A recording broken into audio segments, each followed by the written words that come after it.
Today we're gonna make braciole. This is a little bit longer of a recipe, but I consider it the best family dinner ever. Hi, I'm Caitlin, and this is Cooking with Caitlin. Today we're at Clough Pike Market picking out our meats for the braciole. A few tips are, spend a little extra money on it. You can always buy the pre-sliced stuff. It's always good, but if you want the perfect Genoa salami, I would recommend coming to a specialty market just like this. Let's get cooking. Today I'm going to teach you how to make a family classic, braciole, or braciole, or however your family pronounces it. It's delicious. For this recipe, the most important thing are the meats that you choose to put within your flank steak. For this one, I chose to do sapressata because it's got large peppercorns, pepperoni because there's a little bit of heat in it, and prosciutto, thinly sliced prosciutto for saltiness that'll add to the entire dish. The cheese I chose was the provolone because it's amazingly mild and it'll just make a perfect gooiness throughout the braciole. For the flank steak, I chose it based on its size. I picked about a 1.5 pound flank steak and then some canned marinara sauce. If you have a secret family recipe, that is completely perfect to use. When you lay out your flank steak, you want to make sure that it is going this way. It is commonly referred to as the grain, which is the muscle direction. So make sure that the muscles are going up and down. When you're layering the meats, you can do it in any order you'd like, but just have them overlap just a little bit so that it'll stay in place. Next, I like to add the cheese just to make sure that all the meat gets a little gooey and mellow flavor happens throughout.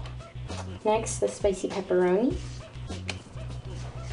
The great thing is, now most grocery stores carry all this pre-sliced, so they're not that hard to find. But if you can't find sapressata, you can always substitute just common salami or bologna, whatever you like the best. Next, prosciutto. Shingle it on. It doesn't have to be attractive. It'll just taste good.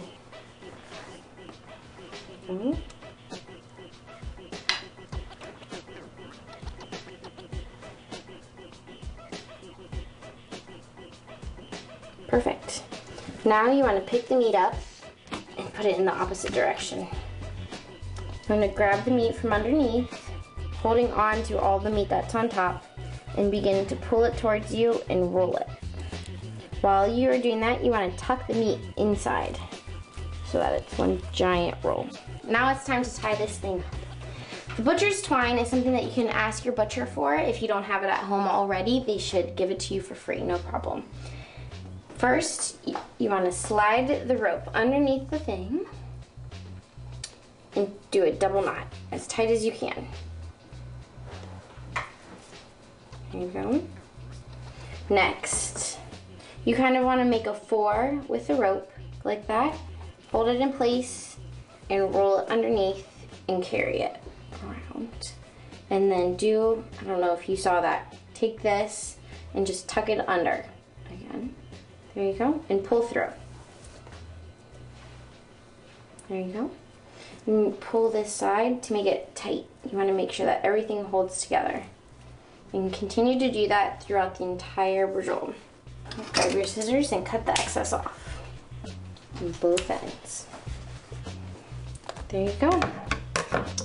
Now that the braciole is completely finished being rolled, you want to grab your olive oil, preheat your pan to about medium-high heat, and drizzle in a little olive oil. Not enough to coat, but about a tablespoon or 2.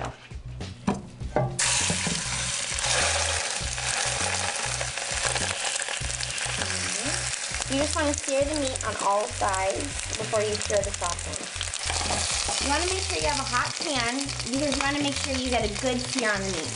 To sear just means to make the outside of the meat crispy so that you get that little bit of crunch and it sears in all of the juices. Once all the sides are seared, you want to throw in your tomato sauce. After you put the sauce on, lower the heat to about medium low, just so it can simmer for about 30 minutes, and then the meat will be completely cooked. There we go. After your 30 minutes are up, that is what it'll look like. The sauce will have fat laced through it, it'll have meat bits all through it. It'll be very good. The next step is you have to cut the string off. You don't want to eat that.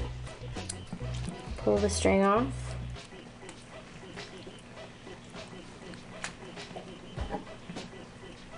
and cut.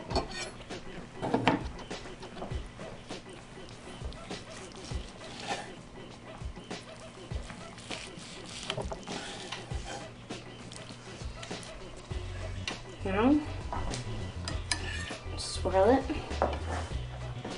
This is the perfect main course to any pasta dish. Braciole. Thank you for tuning in to cookingwithcaitlin.com.